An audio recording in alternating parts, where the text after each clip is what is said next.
Darin Berntson, when I first met you a few weeks ago, well, last week, properly, I could have sworn you were a Canadian, but you're actually in Salt Lake City, Utah, right? Yeah. What on earth made you think I was Canadian? I don't know. I think you've got that kind of silky, smooth, kind of cutesy Canadian accent. That's no disrespect to Canadians, of course. But yeah, you got very dulcet tones. You've done a lot of this podcasting stuff, have you? Not a ton, but I've been on a few interviews over the years and conducted a few. So not technically podcasts, but yeah, I've been in Yeah. front of the mic Well, quite a bit. yeah. Well, the tone, the timbre of the voice is very good. It's very good for this medium. So it's good to be here and good to be with you and good to see you again. And Thanks you've for got a hell having of a me. story to tell. Yeah. I do. Yeah. I'll let you run the show. And what do you want to know? Well, I suppose let's start with the age old adage or the age old question: who are you, and why are we talking on just getting started? Yeah. I mean, I guess talk a little bit about who am I. My name is Darin. I go by Doc, actually. That's what all my friends call me. Nickname I've had for quite a few years.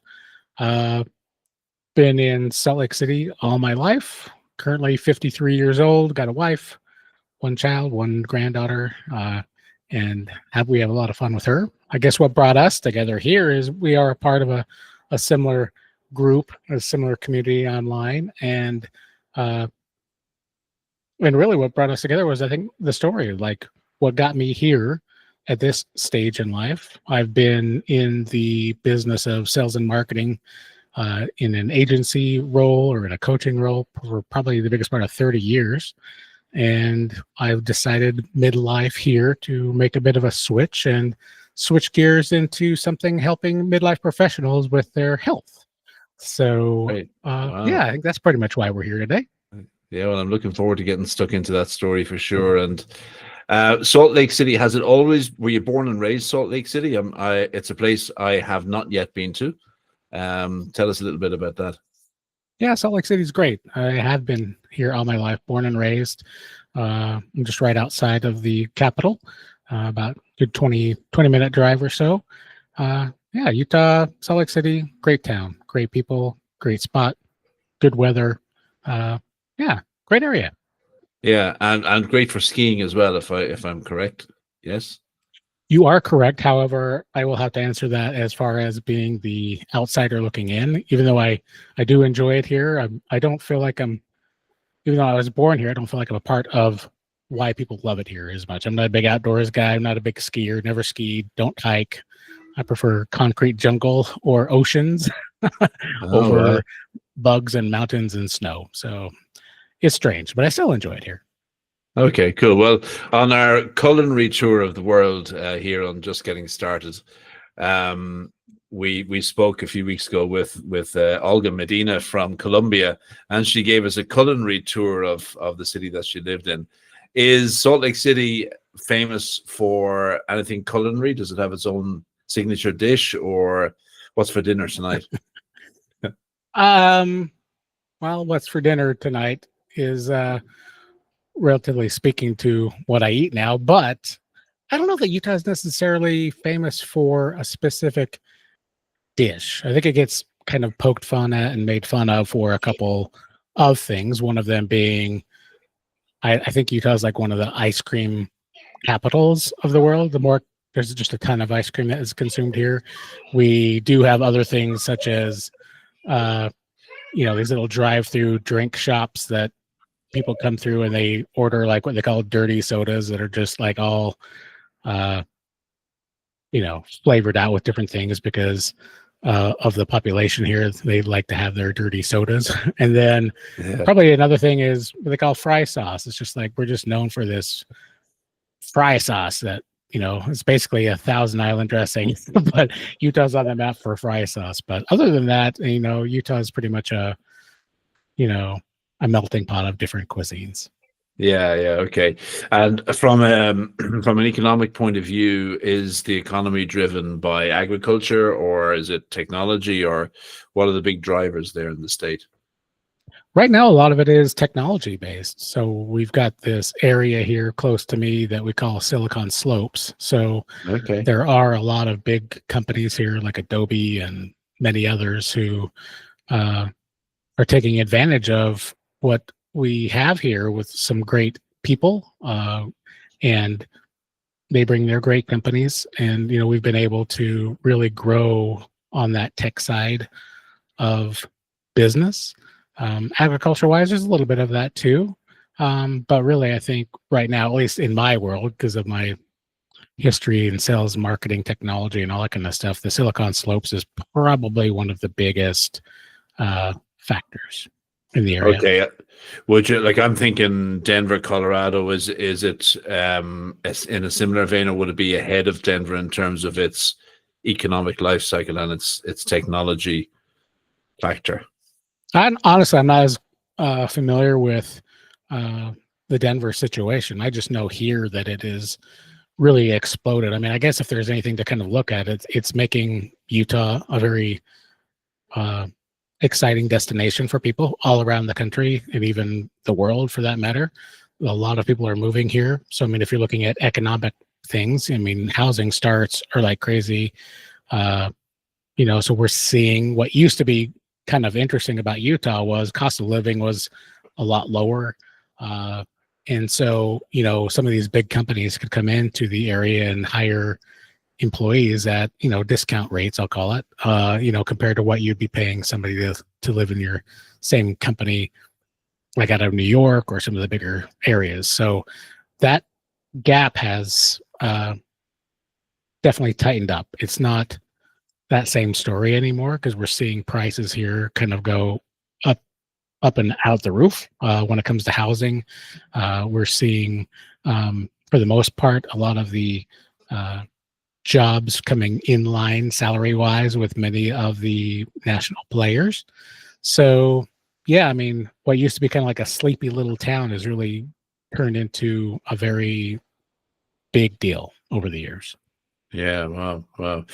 Well, you alluded to diet earlier on, and you alluded to the fact that diet is a part of the new world that you're living in today. And I don't want to give a spoiler here, but I suppose you've experienced a major health transformation in your own life, which is going to be the main subject of our discussion tonight. But I'm really keen to go back to the start and tell me about your sales and marketing career. Did you always plan it that way, or did you fall into sales and marketing, or how did all that happen? I kind of fell into sales and marketing, at least as a full-time career. So I got into it actually from our family business that we had prior. We owned a retail distribution company. We were primarily in like home improvement, I guess you would say, but technically it was, we'll call it a fireplace distribution business. So we were installing fireplaces in people's homes for years and years and years, as well as we had retail stores. We were doing other outdoor products and everything else.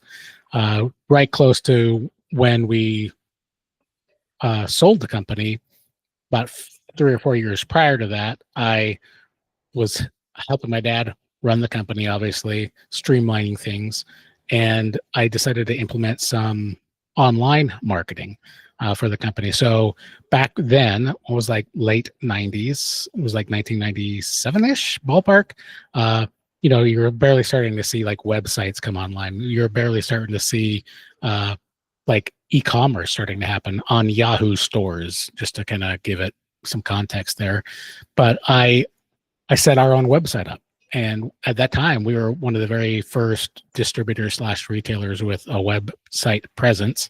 And then I was definitely one of the very first companies that was selling online products. We had a very weird distribution situation with the company. So there was only so many products we were allowed to sell due to territorial issues. But the ones that I could post, it was kind of crazy. Like here we are selling accessories and that kind of stuff from Salt Lake City, Utah, and shipping them to New York. And it was kind of just bonkers to see that actually work. And then fast forward a couple of years later, sold the company.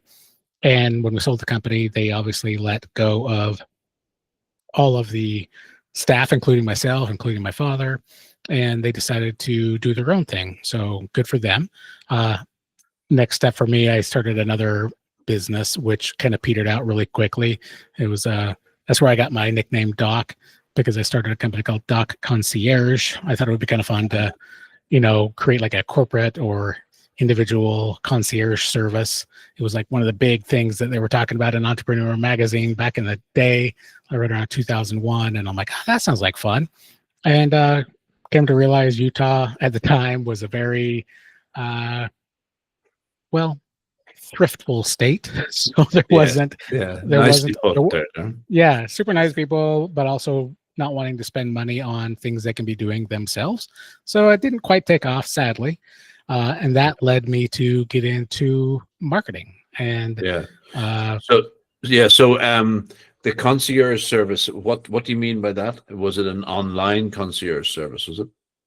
I built out the website at the time for that, but the idea was to be able to go to businesses and, offer to be, I guess, the assistant to their employees. So it could have been just for the owners, or it could have been an individual that comes in, or an individual within an organization. But it was being able to take some of the, what you might now consider like a VA to be able to do in a sense, right? But it's like booking travel. It could be arranging laundry services. It could be arranging other travel or cars or errands or whatnot. So I have grandiose plans for it, but like I said, sadly, at the time at least, it just didn't take off. So and that's fine. It was a learning experience, and if anything else, though, it really helped me dive into the whole idea of customer experience and just making people's lives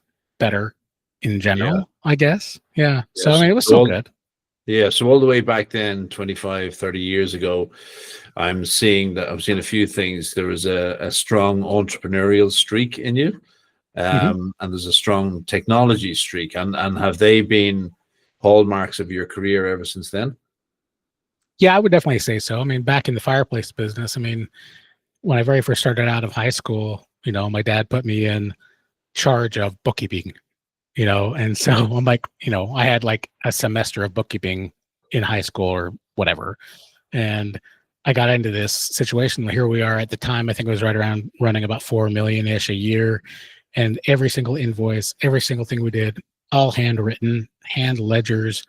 It was just bonkers. And so the technology geek in me at the time said, no more, this is crazy. So I brought everything online, moved everything into a computerized program, set up all of our locations to have cloud access, inventory management. We brought in things like Kaizen philosophies and stuff like that, and ran many Kaizen exercises within the business, just trying to improve and, slight improvements over time for certain processes we were doing, either whether it had to do with how close the printer was to somebody or how we're stacking stuff in the warehouse. So yeah, I'd always been kind of like an optimizer in that sense, and just like always trying to use technology for its best purpose. Yeah. And you mentioned that you built a website. Did you actually build the website yourself, or did you have somebody come in to do that for you? No, I actually did it. But back then it was like fairly rudimentary, right? There was like a software company or a software platform that Microsoft built called Front Page. And I just remember some of my early renditions of these websites, with the dancing GIFs and the music, like, all the crazy stuff that we would do back in the day. But yeah, primarily did it all there originally. And then we moved eventually over to like Yahoo stores for the e-commerce element of it.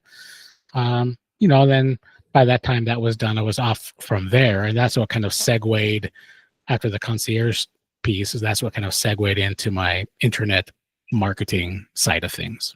Right. Okay. So you then entered a new phase of sales and marketing online, right? Yeah. So I had a buddy of mine, and we both decided to go into this project together. But again, Entrepreneur Magazine was one of my favorite things back in the day. It was always about, different businesses that you could start, or maybe even franchises. I ran across a franchise called WSI, standing for We Simplify the Internet. They touted themselves as the largest internet marketing company in the world, which is kind of funny because it's like the largest internet marketing company in the world that nobody has ever heard of. Yeah. Needless to say, I joined the group. We paid, the franchise fee, went to Toronto where they're located, went through all their training and everything else. And we ran that for about 3 or 4 years to some degree of success, because as a franchise model, you have good and you have the bad and the okay kind of aspects of it. But it was interesting. So in that regard, rather than me building websites, we were able to access their systems at the time, and they had what they called production centers. And so we would sell whatever we would sell, but then we'd let other people build everything based on spec. And this was still before WordPress really took off. So most of these companies were building things on their own, like websites and such, on their own software that they've built in order to do that. So over that 3 to 4 year time span, it was okay. Sadly, my partner and I disagreed on a few aspects of things, so we parted ways. I tried to keep it alive by myself for a little while, but then just decided the franchise model of that wasn't right for me. So I ended up from there going to work locally for another internet marketing firm here locally that specialized in SEO at the time. Yeah. I remember this time period very well as well. And I remember looking at several franchise opportunities as well. And, like sandwich bars and chemical carpet cleaning and stuff like that. And as a fellow entrepreneur at heart, you look at all these things and looking back now, or even in today's world, do you think that franchising is a good entry point for entrepreneurs, or does it actually just buy you a job and therefore it doesn't fit with your entrepreneurial bent, if that makes sense? What are your thoughts on that? I mean, even since then, I still look at the franchise model and I still applaud it for what it can be. I think that over the years, as I've researched more and more franchises, I think a lot of businesses franchise too soon. And then I also think that they may or may not sell to the right people. But I do believe at the end of the day, even if we're starting our own thing, if we're the only employee, it is a job, right? I mean, we have kind of cornered ourselves into this is now our job. And oftentimes as the owner of our said businesses, we have the job of all jobs. We're not just doing this one function. But when it comes to franchising, in theory, if done right, I think the model does work.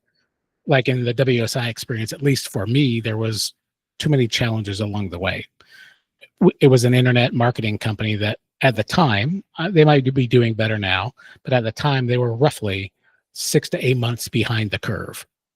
And so what was going out to us as here's how to do this was something I was already experimenting with, waiting for them to like approve it to go out. Other franchises though, like service-based businesses, a few of these other ones seem to work really well. Like whether it's like I said, like a plumbing company or other service-based something, or even tax preparations. I've seen a couple of travel companies that do fairly well. But I think with everything, it's just the amount of, one, are you going to really enjoy that franchise you chose? Are you buying the franchise simply as a money maker, but no, you're going to be a person who's kind of stepped away from it and you're going to hire the people to run it? So are you going to be the person working in the business, or just, making sure that it's being run? And I think almost any business model can work, but I think when it comes to a franchise specifically, they have to have a model that is just literally ironclad. And plug and play. Some sort of a history, plug and play. Because otherwise you're reinventing the wheel and your competition is kind of eating your lunch, depending on industry. Yeah. I guess the big challenge with franchising is, as you said, if you're working in the business, there's a certain level of profitability, theoretically. However, if you want to step out and say open another branch or whatever it is, you then have to employ a relatively highly paid person to come in and take your place in the first business, which is eating away at profitability. And then it becomes a numbers exercise, doesn't it? It becomes the margins keep getting squeezed. So it's a tricky one, I think. It's a tricky one to get right. Well, yeah, I mean, it's not that different, right, than starting just a business on our own. The implied benefit for a franchise is that it is somewhat, in theory, plug and play. It's like learn the system, run the plays. In ourselves doing our own business at any given time, we're inventing the plays. We're inventing the business. We're inventing what we think the needs might be for our prospects and our future clients. We're trying to figure out the delivery system for whatever the system may be. We don't even know what it is yet. So if you get a franchise that has their shit together, then in theory, you've skipped ahead many steps, and you can, in theory, get to profitability much faster versus, being like I have also been, that serial entrepreneur guy over the years, just kind of like stepping into one thing, whether it's getting a board aspect or whether it's like, this isn't working, and then researching something else. I mean, honestly, over the last 5 years, as I've been toying with my idea of what I'm doing, I was researching franchises again. I was researching other stuff because it's like the thing I'm doing right now is not making me happy for whatever reason. Now let's start exploring. And really, it wasn't necessarily that it wasn't making me happy per se, but it's just like, for whatever reason, it just wasn't firing on all cylinders. So, yeah. I think you're hitting on a whole lot of really interesting touch points here. As entrepreneurs, I think it's our nature to go looking at opportunities, right? Now, at what point do we have to stop and say, there's actually something wrong with me. I'm not able to apply myself, or I'm not able to stick at anything long enough, or I'm not able to focus well enough to make any one of these work, which they should work. So how do you carry out that dance, or what's the self-talk like in your head? Do you ever go, I'm this is one that I'm really sticking with, or I just haven't found what I'm really looking for yet? That's a fascinating question. Yeah. I mean, it's hard to answer because, I mean, I've been in exactly in that space probably for 5 or 10 years.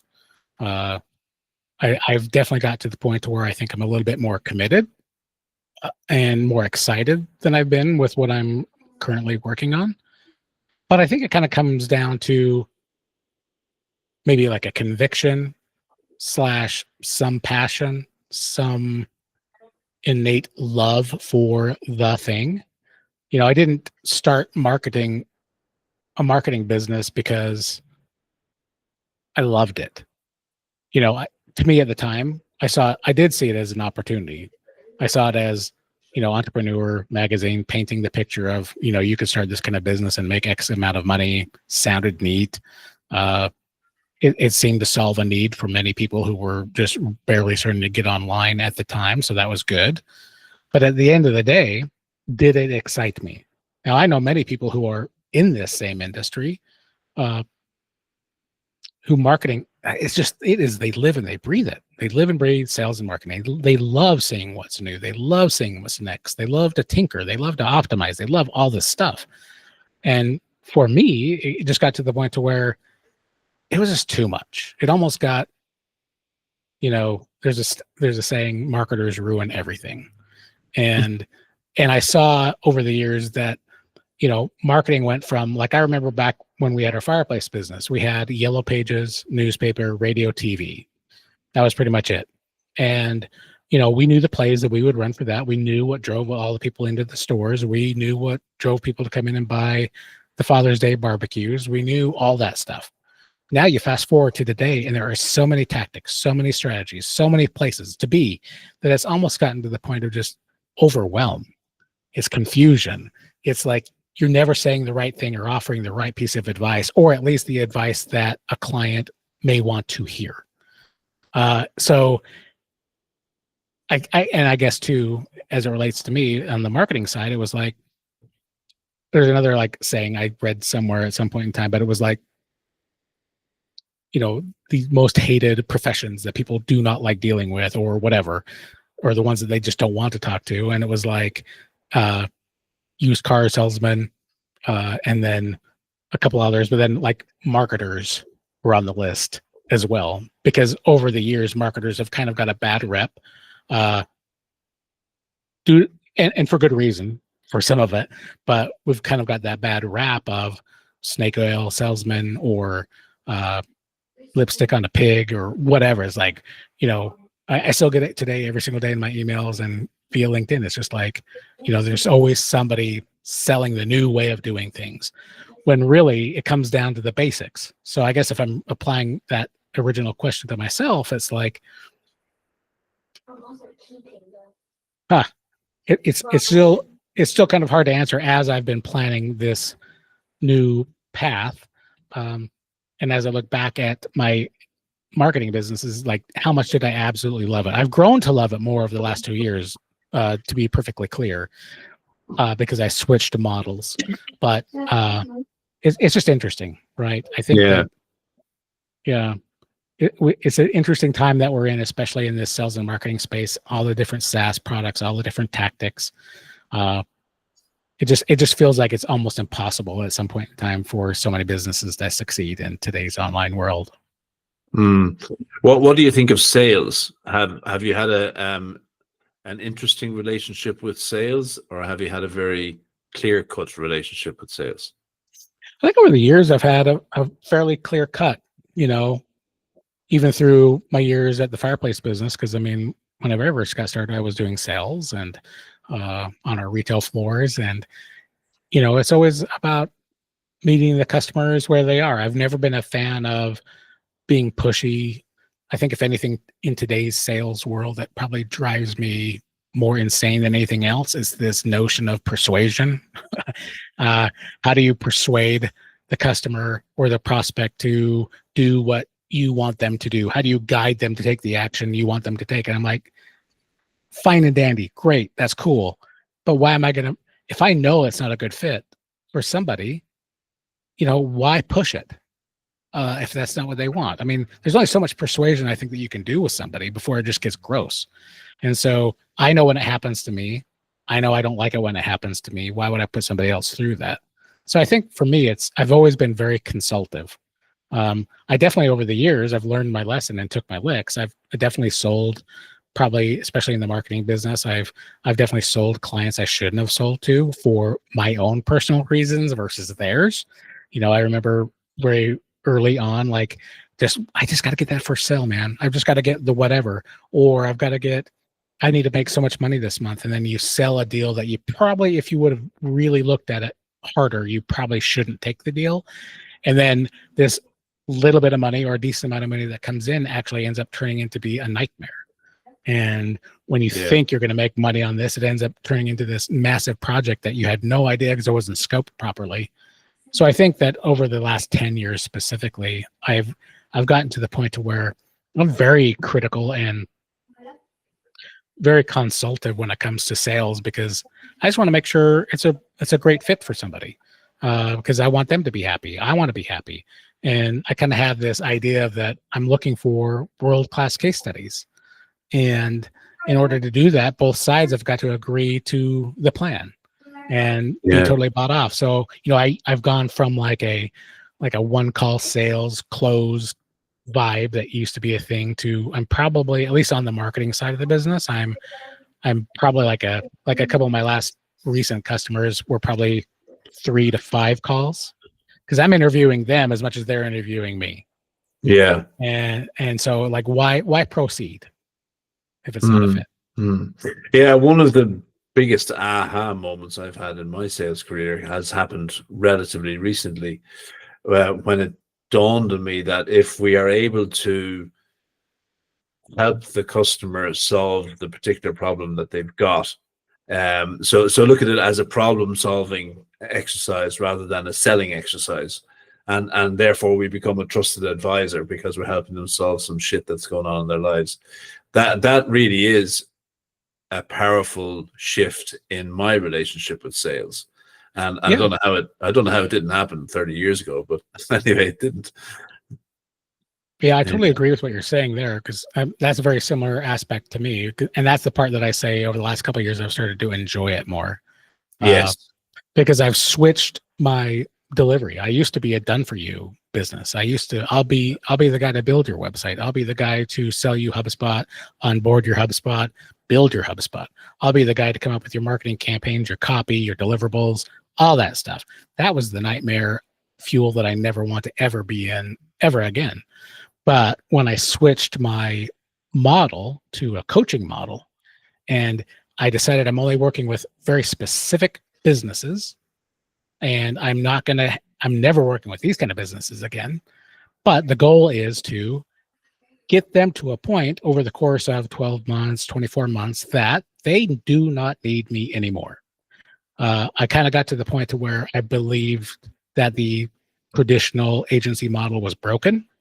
And because you just see businesses going from one agency to another agency to another agency. I've also seen organizations or companies that would hire said agencies. They would internally they would hire new people. They'd let go of VPs of marketing or CMOs or whatever, and then hire somebody new. Then something brand new comes in, somebody's new perspective. They don't pick up what they've been doing for the last little while. They wipe it and start over. They're firing agencies. They're building a brand new website, because that's what every new VP of marketing needs to do, to stamp their I'm here now. And so I believe that rather than businesses hiring agencies to do the work, they should hire internally.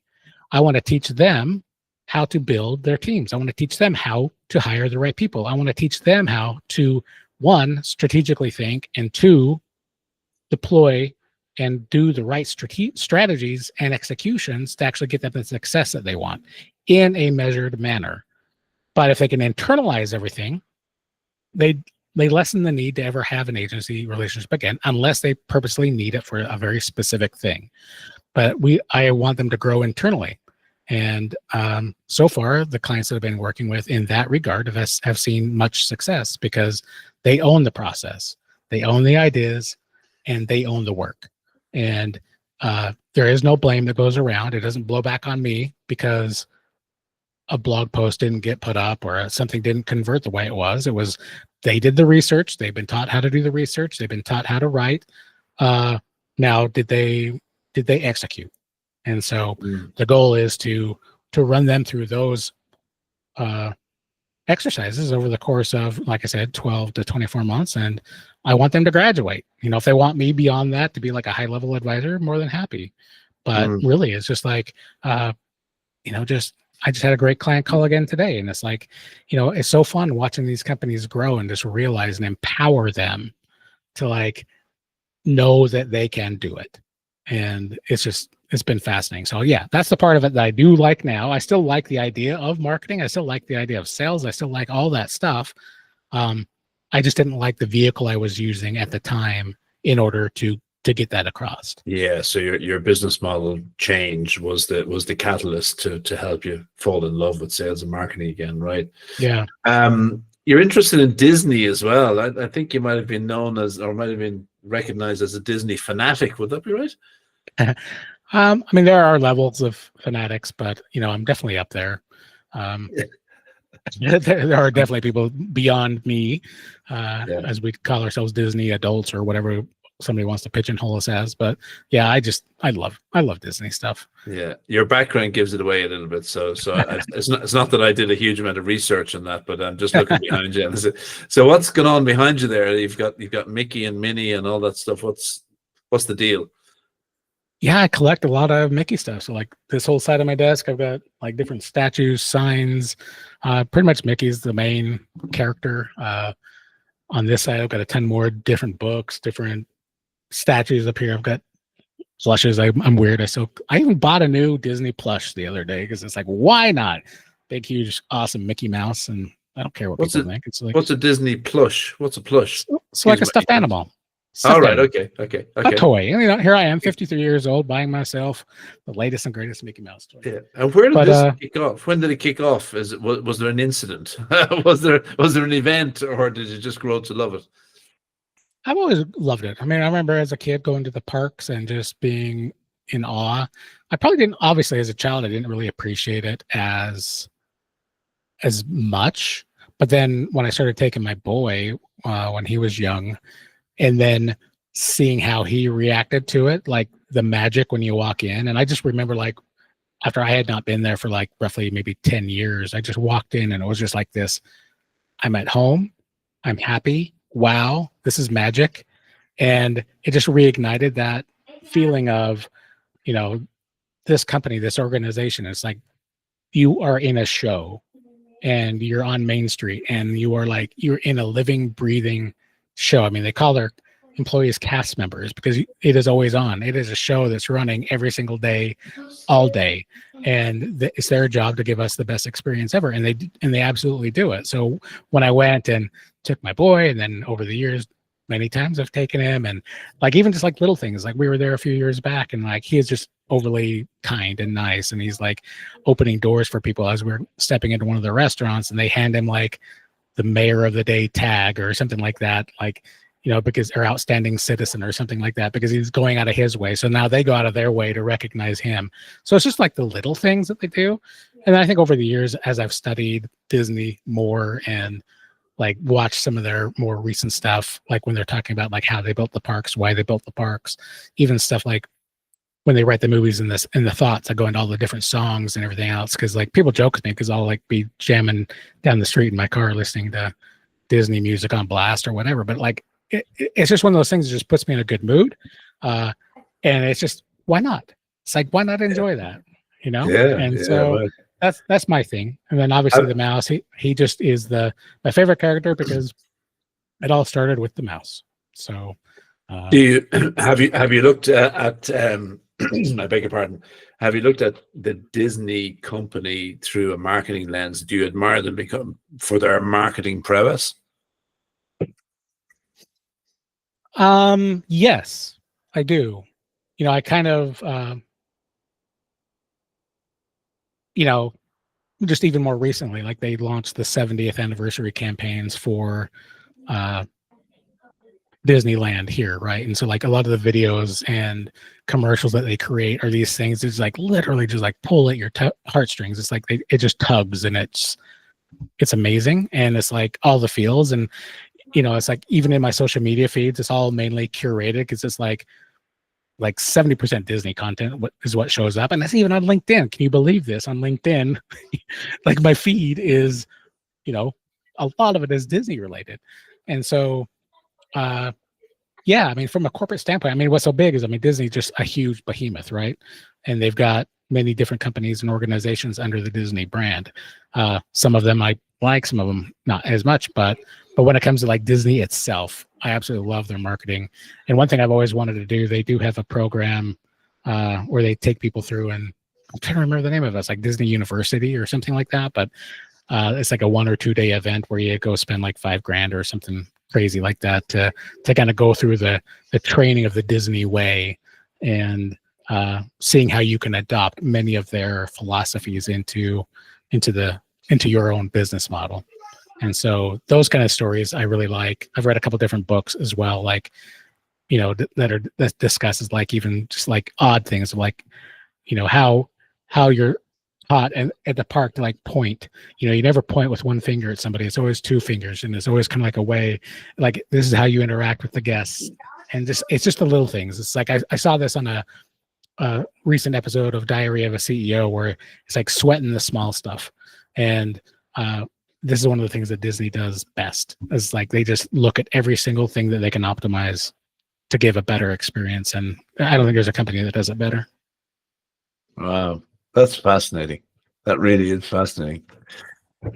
Along this journey of sales and marketing and entrepreneurialism, if that's a word, your health became a major concern in your life. Yeah. Do you want to walk us through that particular journey and let's see if we can capture the highlights or the lowlights, whatever they may be. Yeah. Trying to figure out where I want to start. I mean, as a kid, I had always been overweight. I had always been an overeater. I'd always been a sweet tooth. And I've always kind of, I'll call it possessed, or very hell bent on getting certain things accomplished. Like if I locked in on a project, it was do it no matter the cost. I don't care if I sleep, I don't care if I eat, whatever, just get it done. And that kind of followed me through the years.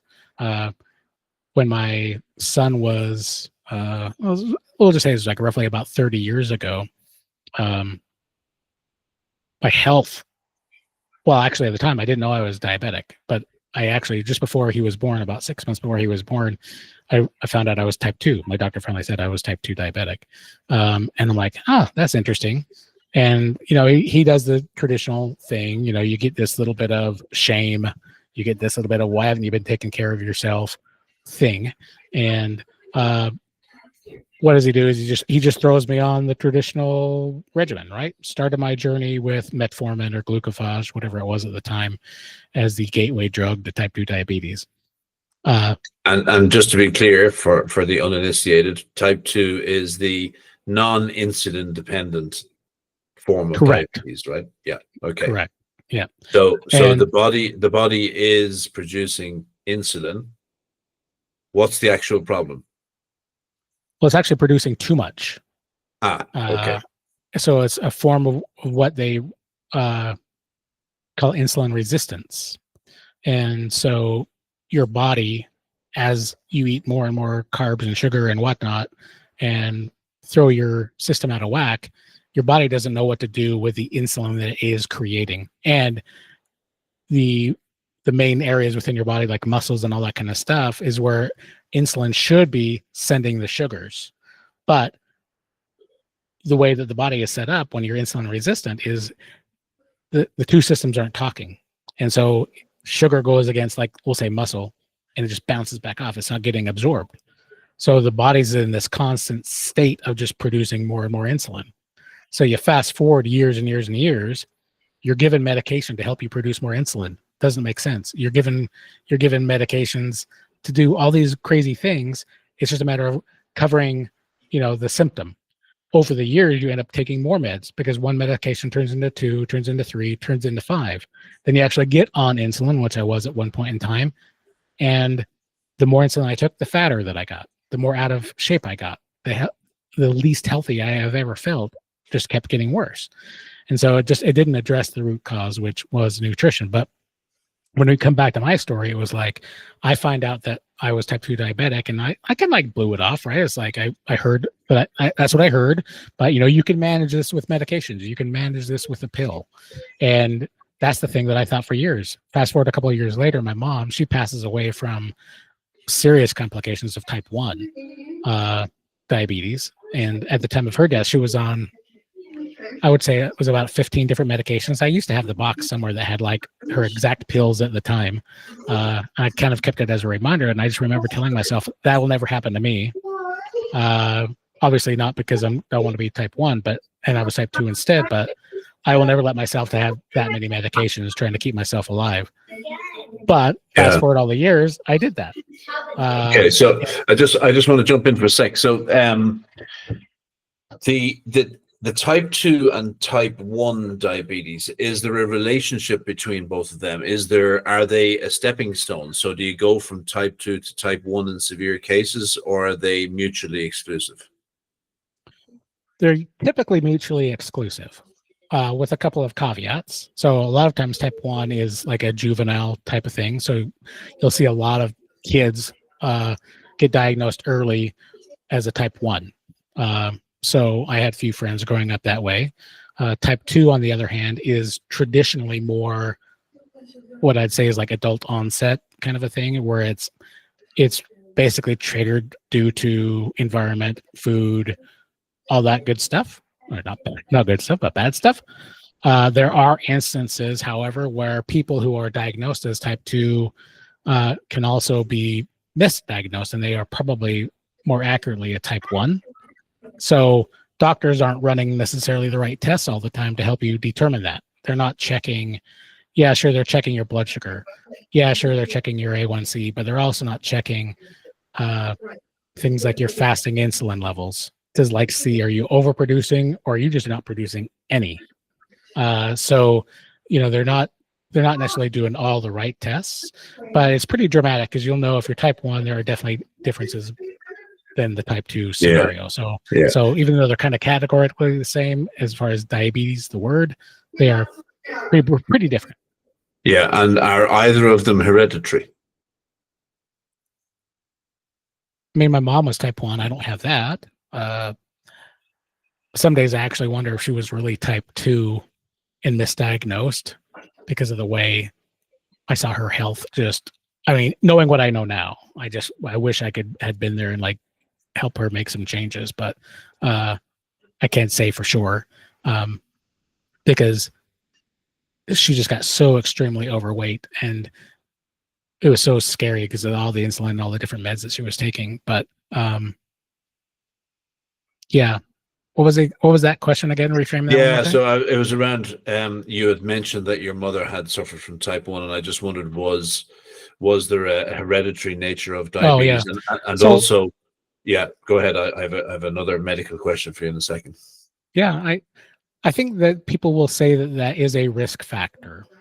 I think that a lot of times, again, this is just through anecdotal evidence of my own and my own life experience, but and research that I've done, I think that it's a very quick way for somebody to say this is a risk factor for you. If you've got family with it, there is that possible chance that you could then get it too.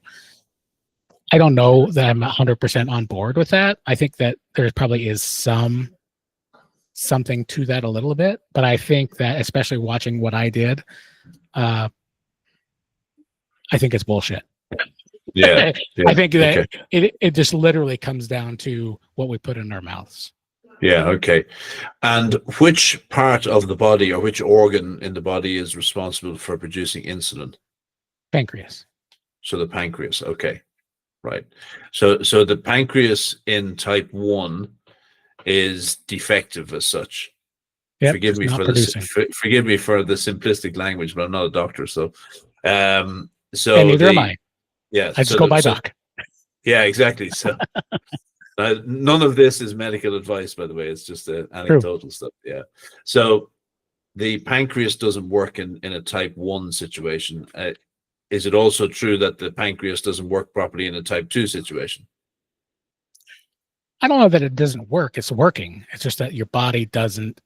I mean, it is producing the insulin, but because of the way your body's reacting to that, because of what goes into because your your body, insulin right? resistance, it's overproducing. So it's always in this constant state of overproducing. It doesn't know when to stop, and so it produces. And I think that is one of the cases where you could see somebody who is a type 2, who could, in a sense, maybe be more reclassified as type 1 because they literally burnt it out. Right. So it's like, so really it's just like it's doing way too much work.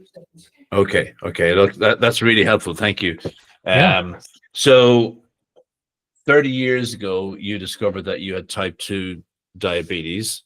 You were prescribed the regular stuff. What happened after that? Yeah. So like I said, my mom, she passed away. I got into my work heavily. I still, I'd go in for the semi-annual checkups, blood draws. Over the years, I got on, I want to say like 4 or 5 different medications at some point, as well as I just remember kind of roughly the time span. It was like, okay, you got to start taking insulin now. And I remember getting on that. I remember, we're going to start you at 5 units. Let's just see how that works. That eventually got to 52 units of insulin every single day. Over that time span too, I got in this entrepreneurial mode as well. So I was very busy, whatever company I happened to be working at the time, very busy, very stressed. I noticed that my stress levels were completely out of control. My mood was horrible. I was very irritable, very snappy, just not an overall happy guy. And so I think over the years, as I kept going in and getting more and more help from doctors, they were just prescribing the meds because that's what they're told to do in the system, right? And so it just, I don't know that there was anything specific along the way other than I just remember looking back and going, wow, I was just not healthy. Nor was I happy. And I just remember, like, you know, after work, a stressful day at the office, like going and buying an entire pizza and eating almost the entire thing. Or, you know, sitting down and I'm just going to have 2 Doritos and eating the entire family size bag, or whatever. And, or ice cream or cake or whatever. Right. And so it was always this, you know, reward myself with food mechanism that I was doing over the years, all the while really not understanding how impactful in a negative way that it was on me. But what was crazy though is I started seeing myself adding up the medications, and then I'd remember I told myself, because of what happened to my mom, I would never do this, and here I am. I'm 5 or 6 medications into the 15. Okay, this is pissing me off. Something's got to stop. And then so I guess if there were, oh, go ahead. Yeah, so the alarm bells are ringing.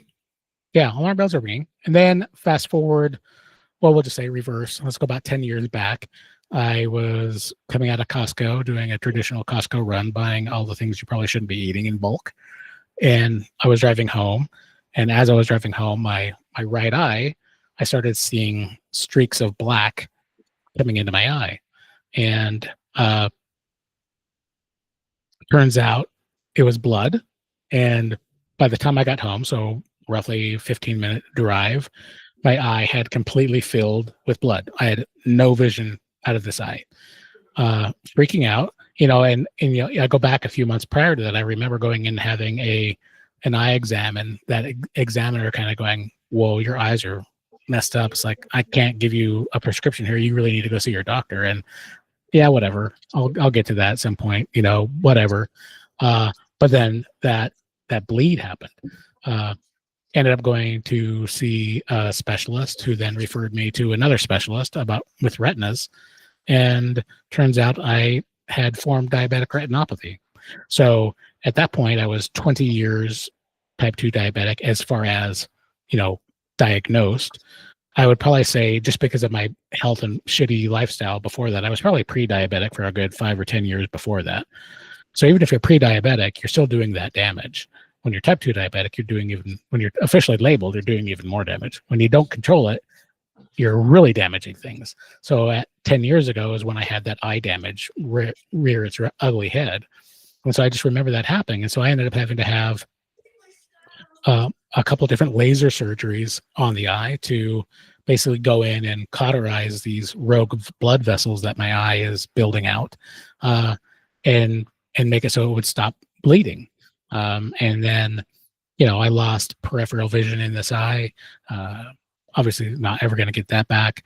And so that freaked me out, but it didn't stop me. You know, it didn't change my mind. It's still, the doctor said, you know, just maintain your A1C, just make sure you're at a good number or whatever. And technically I did that. You know, the medicine that the doctors gave me somewhat did that. The insulin I was taking helped me somewhat do that. It was within the range. Range is a very interesting term doctors use. It's like, oh, this is okay, when really it's not okay. And so fast forward a couple years later, my left eye did it. And it wasn't as bad. But so we were able to maintain the left eye through injections. And so I still have to have injections to this day, because we've not done laser surgery in this eye yet.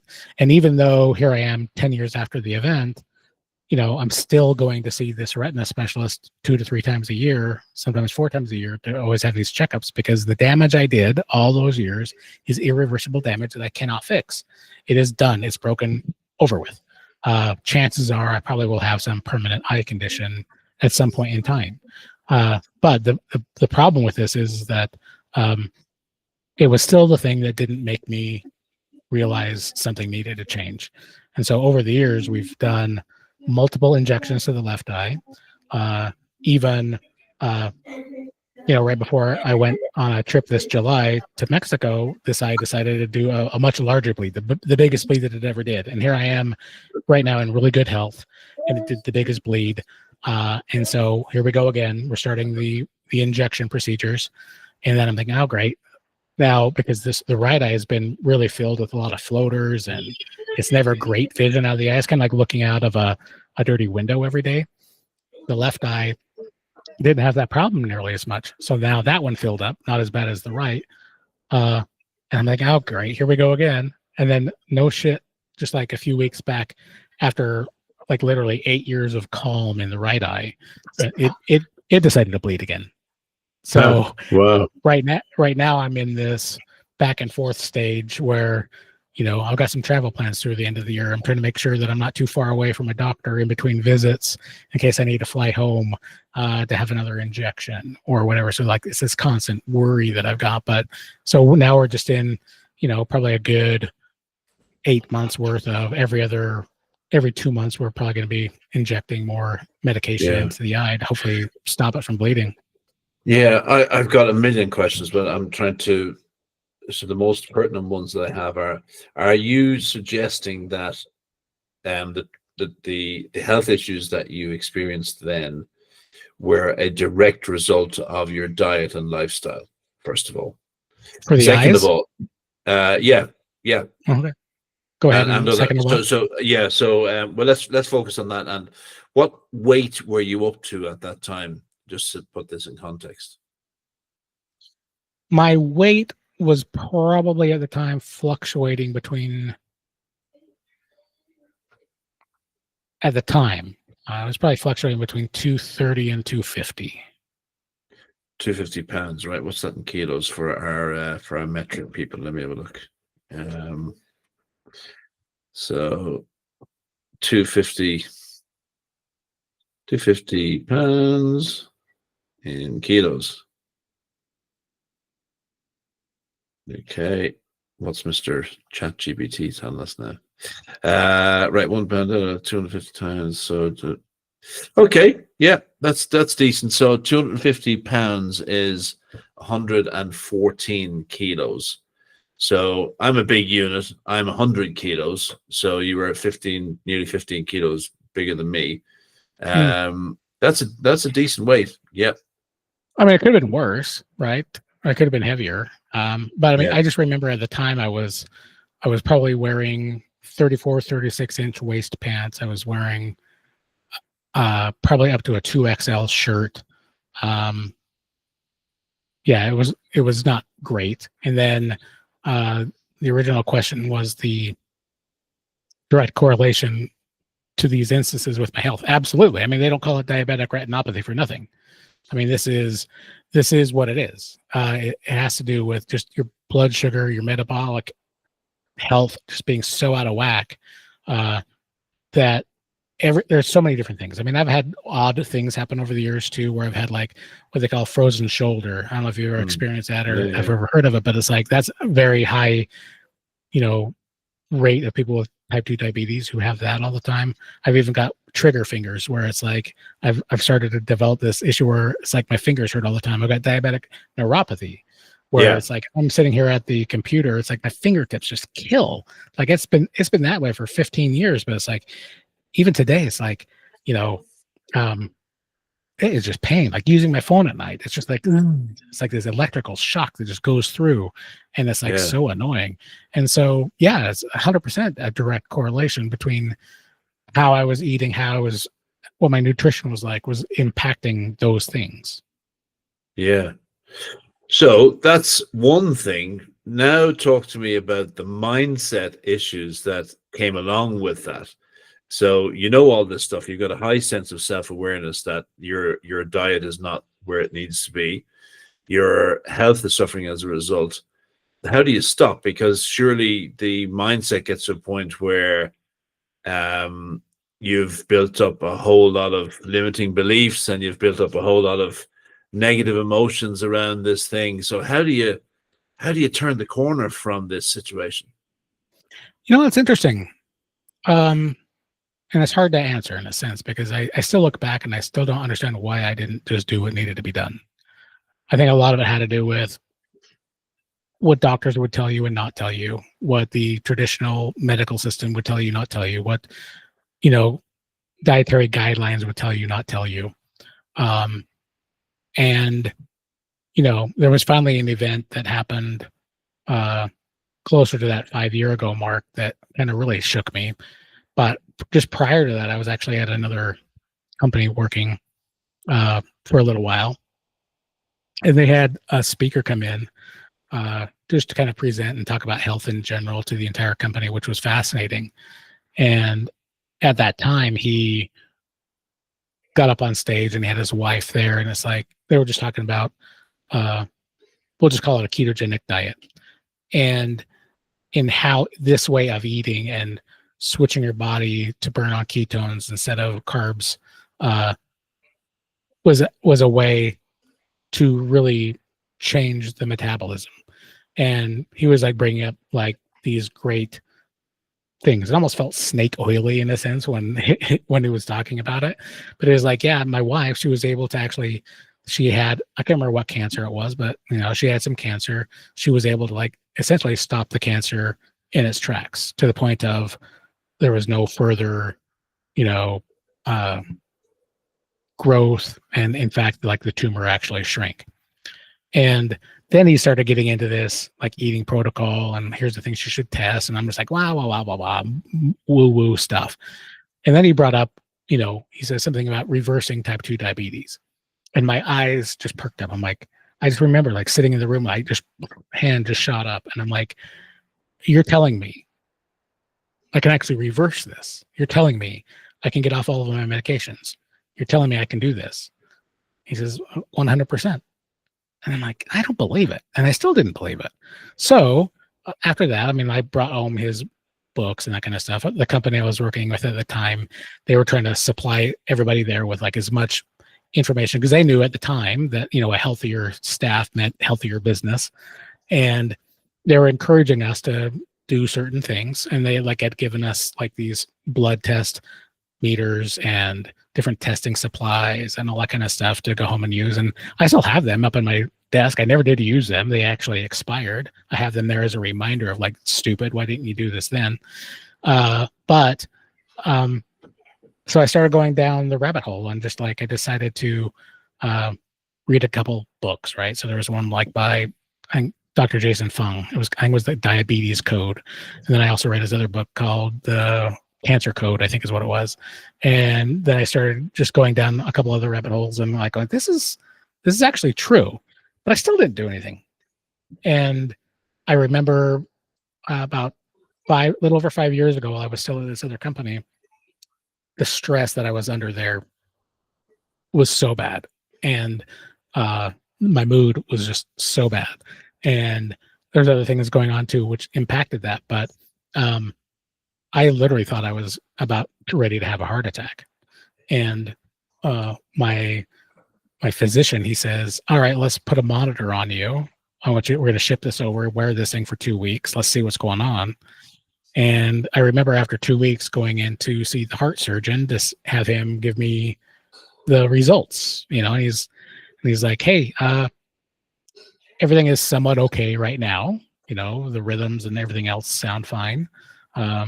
It's mostly, a lot of it has to do with probably stress, maybe even what you're eating and everything else. But he says, if you don't take care of this, you're going to be back here probably within 6 to 12 months. And most likely in an operating table environment. And he says, what I tell all of my patients, and as long as they do this, they never come back to see me again unless it's something kind of crazy. But I tell all my patients, you need to adopt a ketogenic diet. And I'm like, what? And I remember looking over at my wife and I said, look, I told you, this is what that guy was talking about who presented the thing at the office. And she's like nodding. And I'm like, I've heard this. I go, you're telling me from a doctor's point of view, you are the doctor. You are telling me this is true. He says, absolutely. And I'm like, okay, that was like the solidification. That was the confidence boost, or at least the wake up call that I needed, because I'd never had a doctor tell me this. I'd never had a physician tell me this. I've never had anybody in this who you can trust world to tell you to adopt a ketogenic diet in order to save your life, in order to reverse your type 2 diabetes, in order to not be on an operating table with heart disease. And that night, it's just like, I just said, I'm done. I go, no more. Because I knew my son has a granddaughter on the way, or a daughter on the way who will be my granddaughter. I'm like, I don't want to not be here for her. I don't want to be not here for him. I also don't want to not be here for my wife. I also don't want to not be here for my business. I need to make some changes fast. And So that's what I did. So I literally, I came home that night. I was in the middle of COVID at the time. And I just said, I need to do something to just say, solidify this.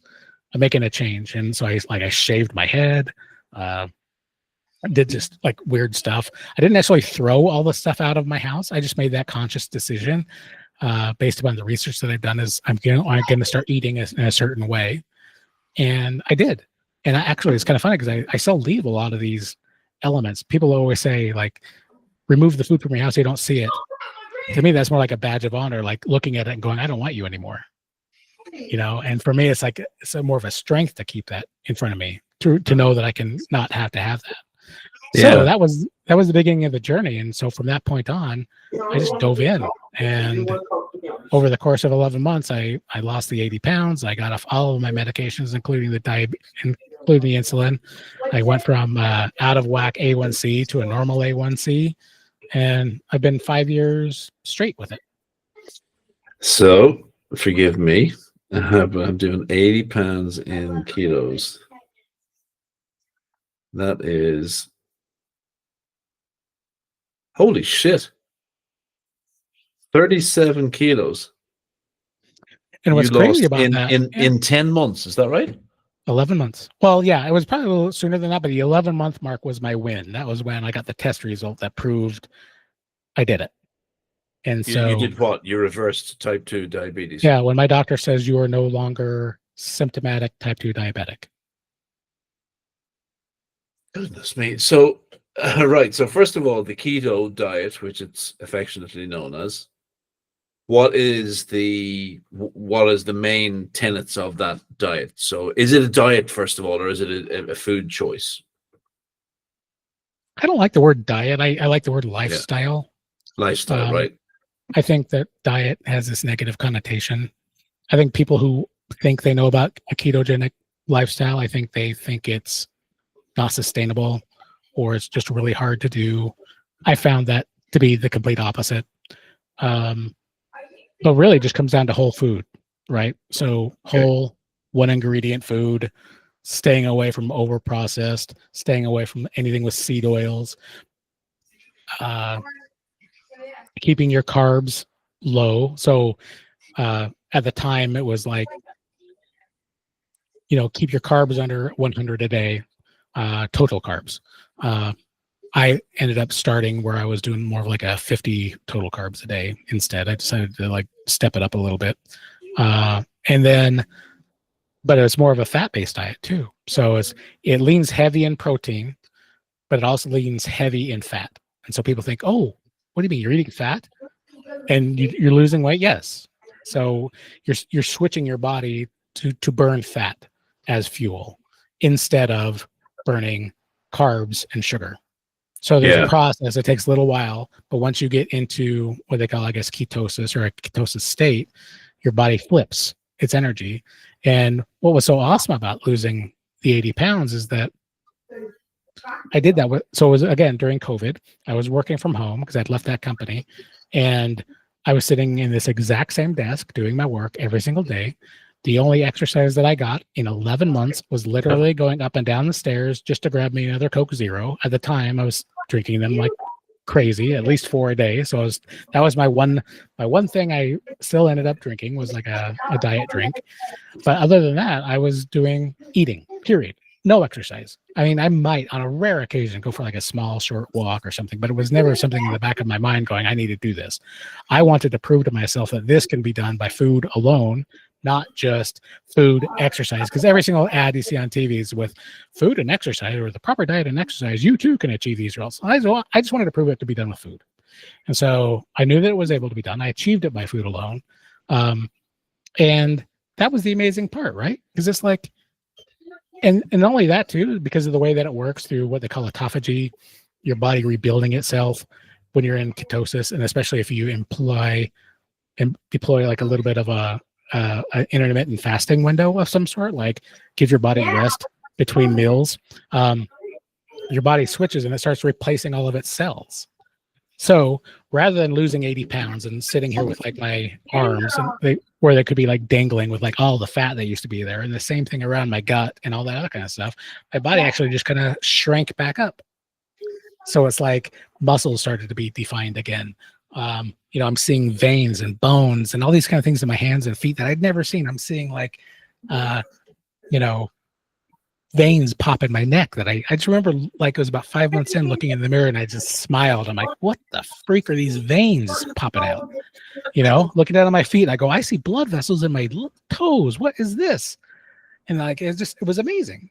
And so, yeah. And from that point on, I just became, a true believer in the process. And I think, and there are different versions of keto that you can be doing. There's a bit of a spectrum of ways to go about it. And so when I very first started, I wasn't as strict like as I am now. And I hate the word strict. I wasn't as focused as I am diligent now. Perhaps, yeah. Yeah, but I was still staying under the net.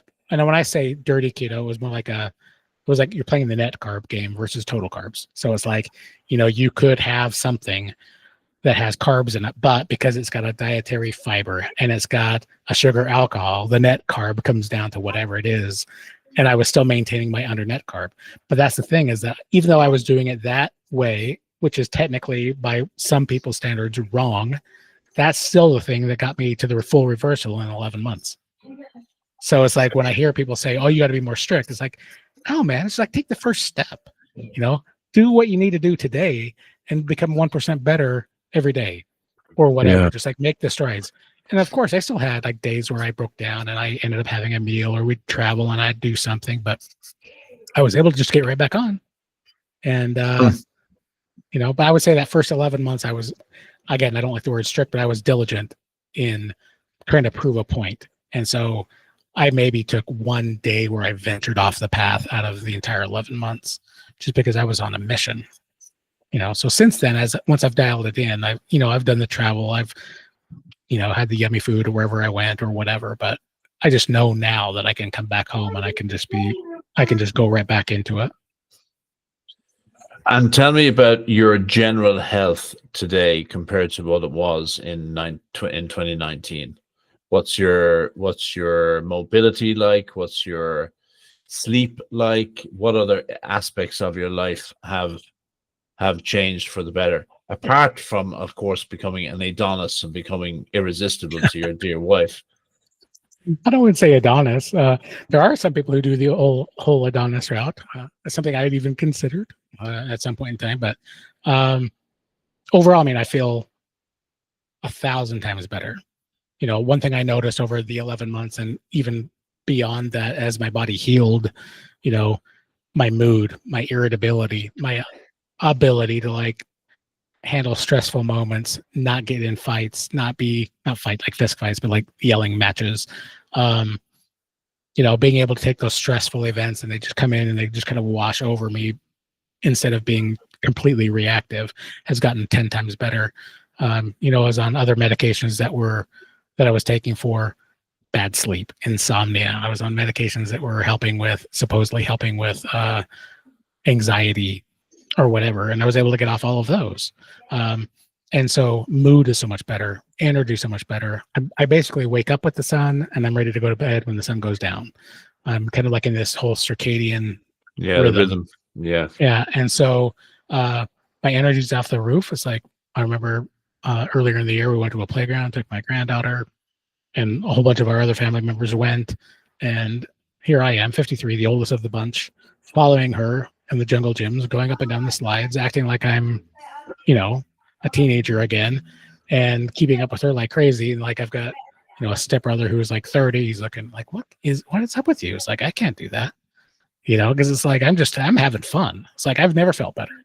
And so overall health wise, I'm probably due for a next set of labs. But the last labs that I ran, all my markers are fantastic. Wow. But really, it's just a matter of like, I know I feel good. It's like, versus I have this weird thing that's going on. What's the matter? It's just like, no, I just know I feel good. Wow. That is an amazing, amazing story.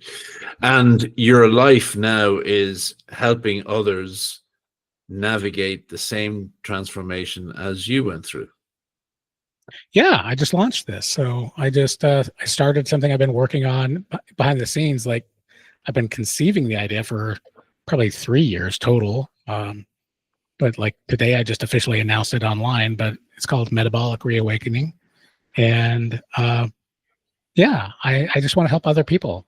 You know, at the end of the day, like I've got this big, huge mission because I'm so upset with the current system that we live in, the food products that are put in front of us, labeling them as food and healthy and all this other kind of stuff that is like literally, you know, deteriorating everybody's health. And the amount of people who are diagnosed with type 2 diabetes specifically, like roughly 34 million people in the US alone have type 2, unknown how many people are pre-diabetic. I have this mission at the end of the day, and it won't happen in my lifetime, but my biggest mission, my guiding principle is I just want to eradicate type 2 diabetes. I just think it doesn't need to exist. It's like this thing that does not need to happen. But it's going to take a while to obviously get there. But really, I just want to work with people to help them currently in a one-on-one environment to help them do this. So I know for me, it took me roughly 11 months. It could take somebody, depending on their situation, how long they've had it, or, you know, maybe there's a weight thing that we want to take into consideration too. But, you know, it could take somebody anywhere from 3 to 24 months. But the point is that the one thing I never had along the way was a guide, was a doctor. Again, like I said, I'm not a doctor, but I lived the experience. And I also now follow a whole bunch of doctors online that are actually speaking up about the realities of this. And my doctor now is a believer because he's seen what I've done. So I just want to help other people navigate this, because I just think that currently everybody's in that same bucket. Like you heard through my story, it's like it took me all the way until the heart. It's like I almost lost eyesight in both eyes. I've had other challenges along the way. I saw my mom pass away. All this other kind of stuff happened along the way, but it wasn't until the heart thing that finally hit it for me, because everybody has to like have this point where they go, no more. And a lot of the people that I've been talking to as I've been preparing to launch this, it's like a lot of people just think, you know, I'm just going to let it go. I'll worry about it when it happens. But the thing is, it's just happening. And the damage is being done anyway. So why wait until New Year's to fire up another resolution? That's like, why not start now doing something a little bit better to improve your health? Yeah. And that's the thing that I love about this so much, is because it ties right back into my business stuff. It ties right back into my marketing business and my sales business. It's like, because if your health is out of whack, your business is out of whack. If your business is out of whack, your health is out of whack. How do you make sure that they're both, you know, going at the same speeds? And what's happening here is impacting here positively. So yeah, going back to an earlier part of our discussion, jumping around from business idea to business idea, I have a feeling that's now stopped as well, because you've embarked on a business which is in line with your principles and in line with your mission and in line with your purpose. So therefore, it's very unlikely that you're going to be distracted away from that anytime soon. Yeah, possibly. You know, I think that in an ideal situation, I would probably only focus on the health side of things. But because of the last 2 years within my business, it's like, in a sense, that model, that coaching that I'm doing is helping with, quote unquote, the metabolic health of their business. If I can keep that distinction there and stay out of the weeds on daily other things, I like that idea of like being able to bridge that gap and still be able to talk to somebody and meet them where they are. And I understand, hey, you're a business owner, you're an executive, you're a this, I've been where you are. I understand the mechanics behind your business. We also need to look, but we really need to focus on your health. But I can also, if you need me to, I can jump in and talk about what's going on over here in the business too. But yes, I think for right now, my goal is just to go as hard as I possibly can, because I am getting closer to retirement. And it's like, you know, this whole metabolic reawakening thing has become, if I look back at my last few years of what I research and what I study and what I do and what I watch online and all this other kind of stuff, and what I read and what I stay up to date with, it's mostly, you know, it's 70% of it is related to health stuff.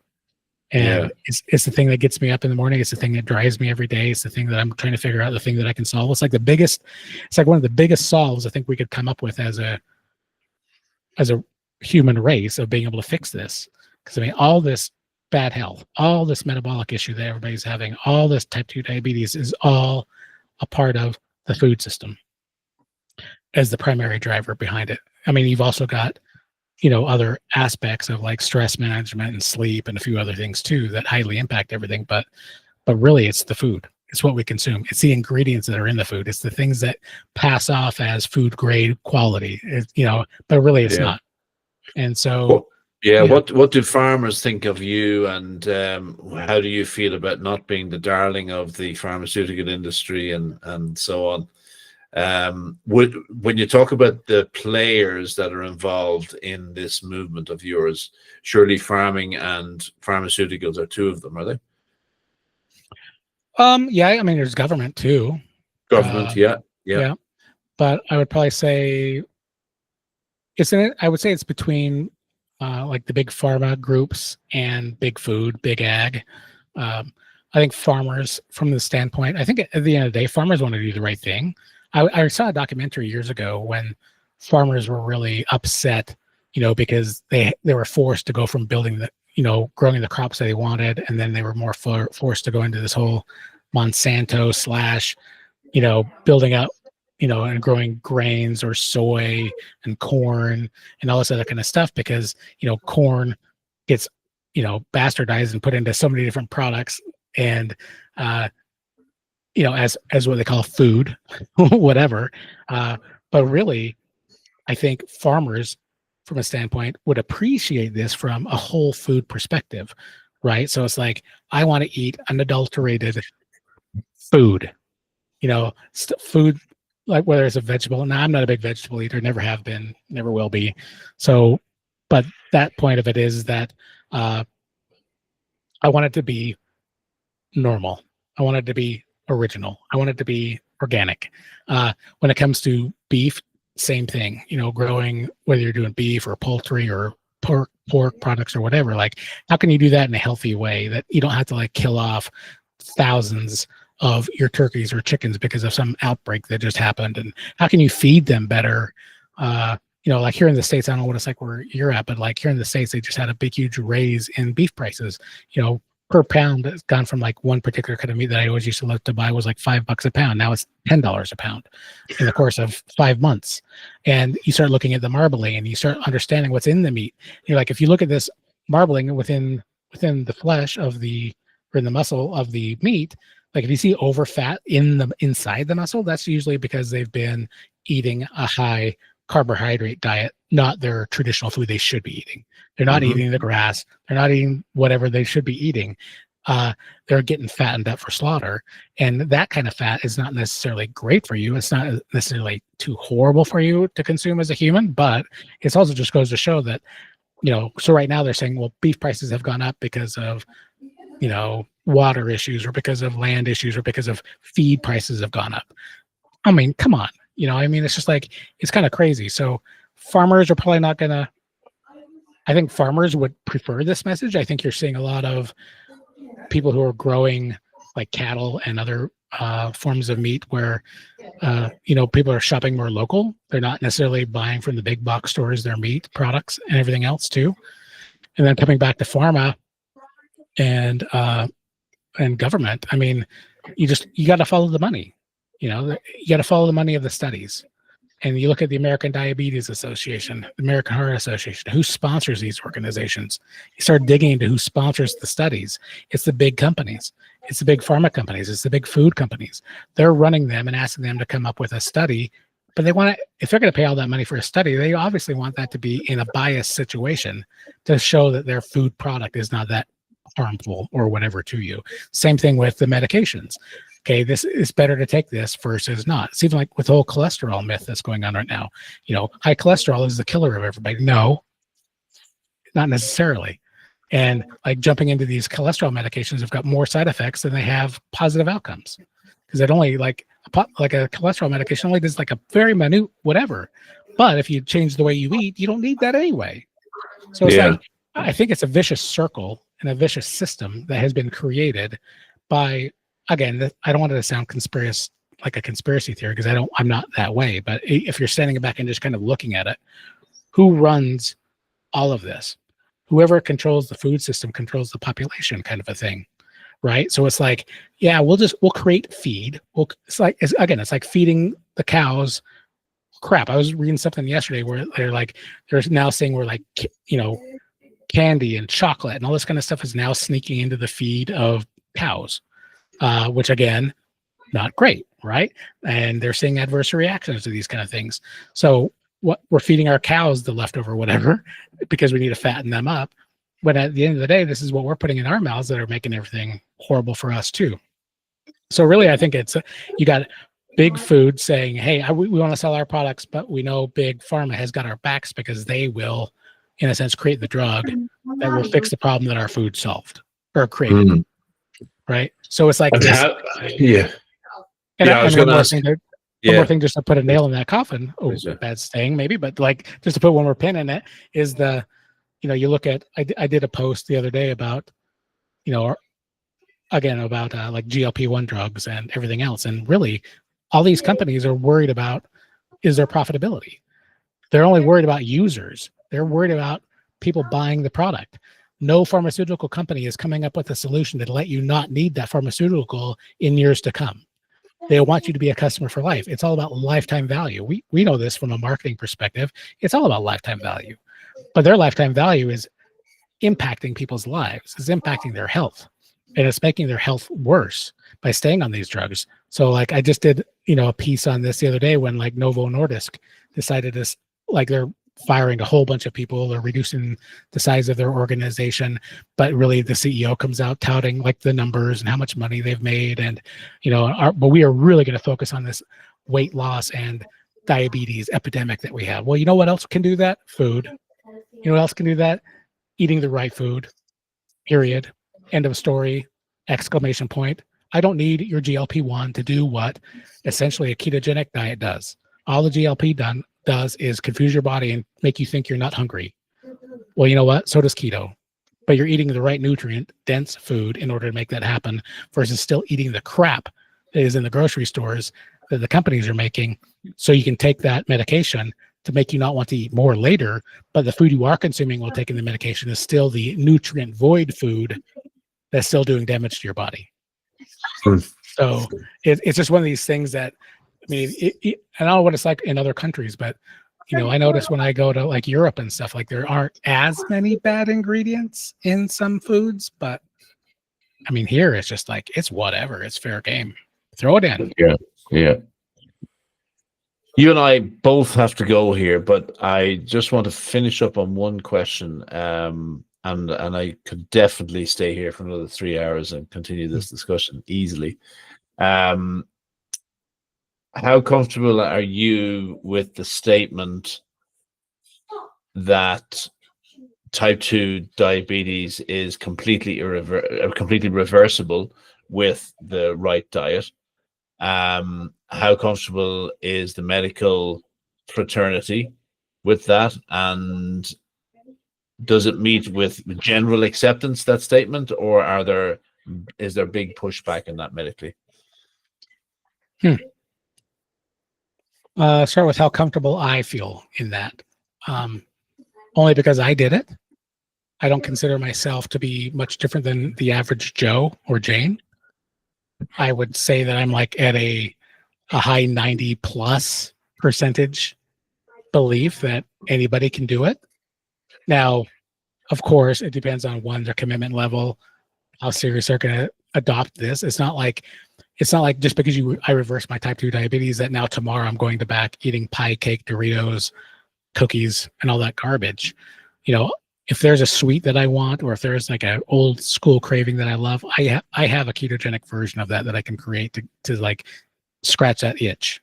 So there is a replacement for almost everything. It's a commitment level. Now you can do the protocol, and within 3 to 9 months, 12 months, you can get technically reversed. But I think the challenge that people have is that they then think that, oh, great, I'm just going to go back to eating what I ate, and it will come back. So it's kind of like Alcoholics Anonymous. Once an alcoholic, always an alcoholic. Once a type 2 diabetic, always a type 2 diabetic. It's like, hi, I'm Doc. I'm a type 2 diabetic.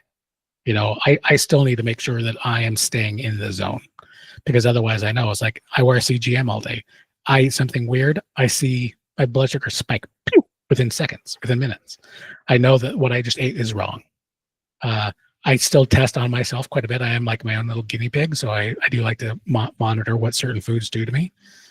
So yes, I 100% believe, and it's not just about type 2 diabetes, but it's other metabolic conditions, whether you're overweight, whether you got fatty liver disease, whether, you've got, you're suffering from like mental challenges and depression, all that stuff, like women, PCOS, like all of this kind of eating this way helps you reverse or put into remission a lot of that, even if you're type 1 diabetic. If you're type 1 diabetic and you're overweight and you're taking way too much insulin, eating this way reduces the insulin load that you need. So you can still become healthier and still have less complications by eating right to begin with, type 1 or type 2.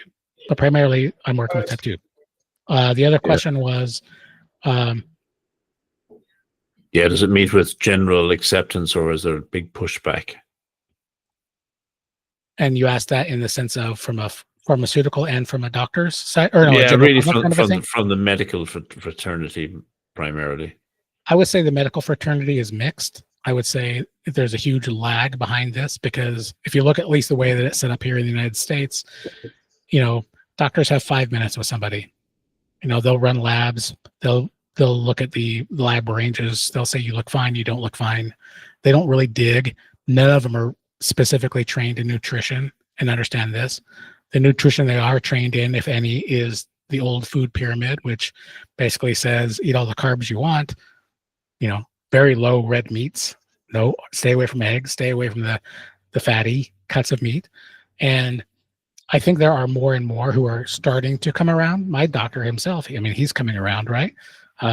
He's seeing what's worked for me. But I also think they're just busy people. They're dudes and chicks. They're just trying to do their job in an environment that is not necessarily great for them, because they're dealing with shitty paperwork and insurance claims and all this other kind of stuff they have to deal with. They can't really focus on the care of the human, which is the sad part. I think that I'm hoping over the next few years, you'll start to see physicians and doctors and that kind of stuff actually like working with third-party coaches or third-party people who are in this space to be able to allow us to help their patients have a better outcome. Because really, like, the whole doctor ethos is do no harm. Well, if that is truly the case, why are you giving them 52 units of insulin a day when they have insulin resistance and you're giving them more insulin? Why? That's doing more harm. So it's kind of backwards, right? And so, but then when it comes to the human aspect of it, the Joe Blow, I think it's an issue where they don't even know it's possible. Because you've kind of been along my journey as I've been creating my business here, and people don't go online and search how do I reverse my type 2 diabetes. If you go back to my story and when I learned about it, I was 25 years in. Nobody told me I could. And the awareness campaigns that you see that are going out there for, like, say, Diabetes Awareness Month or whatever, that's all done at the pharma level in an effort to remind you that you can just stay on your medications but still eat right. Not, oh, by the way, you can actually reverse this. Like the companies and the American Diabetes, you go to their websites, you look at the recipes they've got on their website, they are carb-filled, sugar-filled crap. They're not like food that is going to help you metabolically. And so, you've got these big funded organizations who are somehow in bed with all these organizations who pay them the money to run, but nobody is truly helping the thing. So I'm in this state where it's like a little bit of an uphill battle. I need to have like a little bit of an awareness of my own that needs to let people know, by the way, like, I need that shake up thing that happened to me when I was in that office meeting that says, I can do this. Like, that needs to happen so more people can wake up and understand that. And I think if that's the case, and if they have a big enough reason why, then I think they'll stick to it. But I think as long as there's like diet at the end of ketogenic, or even if you just called keto like whole food, because that's essentially what it is. We're trying to like get to the point of like as close to one ingredient as we possibly can. That makes sense to people, right? But you say keto, ketoacidosis, and they mix those things up with like whatever, and they start thinking, oh, I can't do that. That's not sustainable. It's sustainable to what? Oh, it's too expensive to do that way. But it's not. Compared to what? It's like you're going out to eat 3 times a day at the drive-thru and you're spending $30 a day on crap. Here I am eating it roughly on average, maybe $7 a day. And you're trying to tell me it's not, it's not feasible. It's not sustainable. And plus I eat less because I'm full. You've just gone on mute. You've just muted yourself. Can you hear me? Yeah. Sorry. There you go. You're back. You're back. So we're going to finish up, but I'd love to come back and talk about this in another time. You're in the space where you have the perfect proof to be able to go and help other people, because you've done this yourself and you've been through the journey, and that's the best way to help other people. How do people get in touch with you? So you can find me online. I'm on LinkedIn. Profile is I go by Doc. Again, not a doctor. I just play one on the internet. Kidding. And metabolicreawakening.com is the website. Great.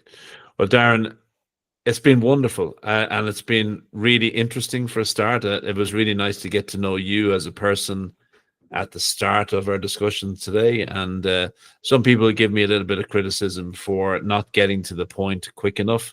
But my contention is that it's really nice to get to know people first, and then let's talk about the main reason that we're here. And it's been really lovely to get to know you a bit more and your story. Your story around your transformation and what you're doing with type 2 diabetes is absolutely inspirational. And I think there's a lot of people going to benefit from the work you're doing and the noble mission you're on. So I wish you well with that. And we'll stay in touch, and I'd love to chart your progress over the next 12 months, 12, 24, whatever, 10 years, 50 years. You're not retiring. And that's the mission that I'm going on. So. Yeah, if anybody wants to join the mission in any particular way, if anybody wants to come on and help spread the word, you don't have to be a client, but let people know that you can do this. That's the big thing. We're just going to make people aware and encourage them and empower them to take their health back. On that note, amen. Thank you for joining us, and we'll talk soon. Thanks, Nikki. Cheers, Darin. Cheers.